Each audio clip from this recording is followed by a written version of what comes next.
28 Şubat 1997 yılında olan bir olay. Postmodern darbe dediğimiz Refah Yol dönemine ilişkin bir darbe. Bu darbe sırasında aslında öncelisi var. Öncesiyle ilgili durum şudur. İşin ticari, eğitim ve askeri alanda, medya ayağında daha öncesinden hazırlığı olan bir darbedir açıkçası.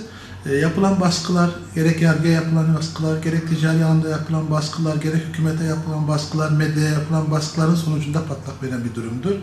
Bu ayakta açıkçası yaşanan sıkıntıların çoğundan da yine Müslümanlar mağdur olmuşlardır.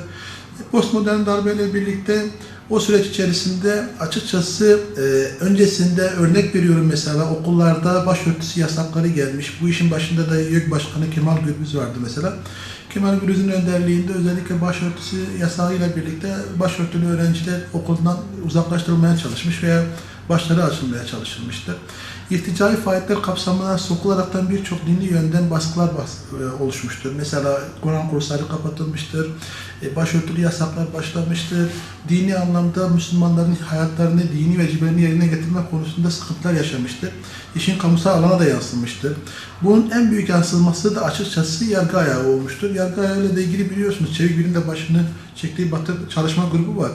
Bu grup özellikle yargı mensupları, Anayasa Mahkemesi, Yargıtay ve Danıştay'daki mensuplarla diğer normal mahkemelerdeki, yerel mahkemelerdeki hakimler, savcılara birlikte görerek özellikle onları etkilemiş ve irticai faaliyetler kapsamında diniyle ilgili yargılanan şahıslara ceza verilmesi yönünde telkinde bulunmuşlardır.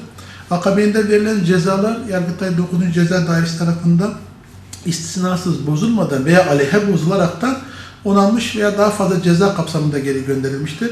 Nitekim biliyorsunuz 15 Temmuz 2016 yılında darbeyle gelen bir durum söz konusu olmuş ve 9. Ceza Dairesi'ndeki bütün üyelerin FETÖ mensubu olduğu, bu şekilde yargılandığı, 9. Ceza Dairesi'nde kapandığını hepimiz biliyoruz.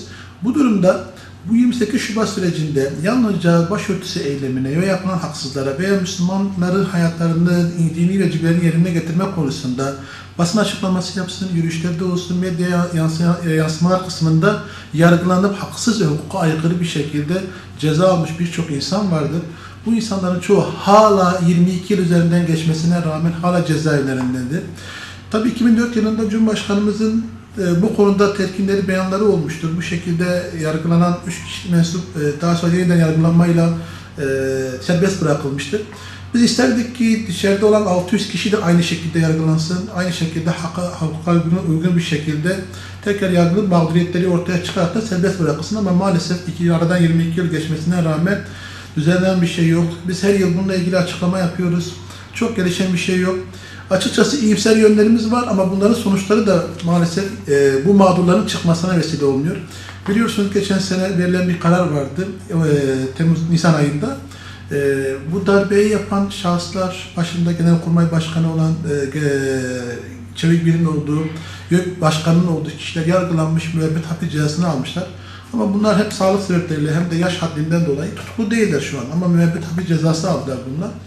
Merak eden insanlar da var ama bu ceza alanlardan dolayı eğer siz kişilerin yaptıklarını kabul ediyorsanız, ceza veriyorsanız, bunların sonuçlarında yargılanan, haksız ve hukuka bir şekilde cezaevinde olan insanlarımız var.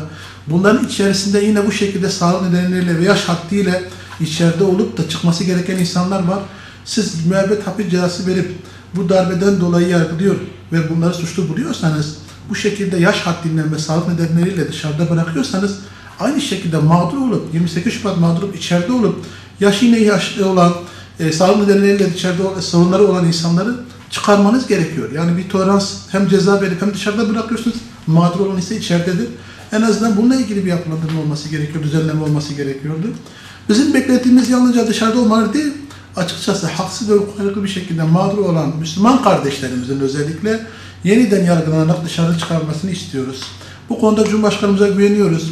Bakış açısı olumlu, iyimser. Biz zaten 3 tane Müslüman kardeşin dışarı çıkması, bu darbeyi yapan kişilerin yargılanıp ceza alması, akabinin de bu 600 mağdurun da mağduriyetinin giderilmesi amacıyla en azından bununla ilgili bir düzenleme yapılması açıkçası herkesi memnun edecektir. En azından acıları dindirecektir. Dışarıda bunları bekleyen aileleri söz konusudur. En azından bu mağduriyetler onları da mutlu edecektir. Yani bence 22 yıl geçmiş olması bile bizim için açıkçası hukuki bir faciadır, ama daha fazla mağduriyet olmaması adına biz en azından Cumhurbaşkanımızdan, hükümet nezdinde bir düzenleme istiyoruz. Yeniden yargılama yolu açılsın istiyoruz. Müslüman kardeşlerin dışarı çıkmasını istiyoruz.